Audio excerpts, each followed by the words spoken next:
Neuvillette dans Genshin Impact, on en parle ou? Oui, on en parle déjà parce qu'il a bouffé toutes mes primos, cet énorme fils de... lézard.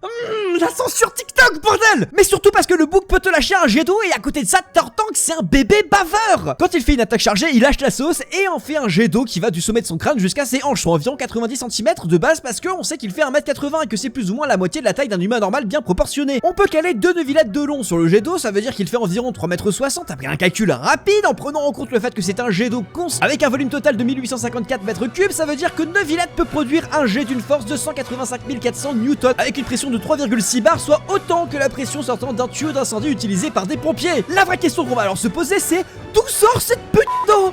Ta gueule, c'est magique? Non, c'est pas magique. Neuvillette, c'est un dragon, ça veut dire qu'il a une forme humaine qui est en fait un camouflage et qu'il aurait en réalité un organe pour stocker de l'eau. Un petit peu comme les calamars avec leur siphon ou les poissons archers qui utilisent leur bouche pour jeter des jets d'eau comme si c'était des balles. Oui, mais y a pas assez de puissance et puis il crache pas, il ressemble pas à Babar non plus, il stocke que dalle. Et ben on va partir du principe qu'il peut condenser l'humidité comme un déshumidificateur, puis il va convertir les molécules d'hydrogène et d'oxygène contenues dans l'eau grâce à son endurance et son énergie interne, puis de magnétiser l'eau pour lui permettre d'orienter et enfin accélérer les molécules dans une direction en particulier et boum, Neuvillette utilise hydrocanon, c'est super efficace.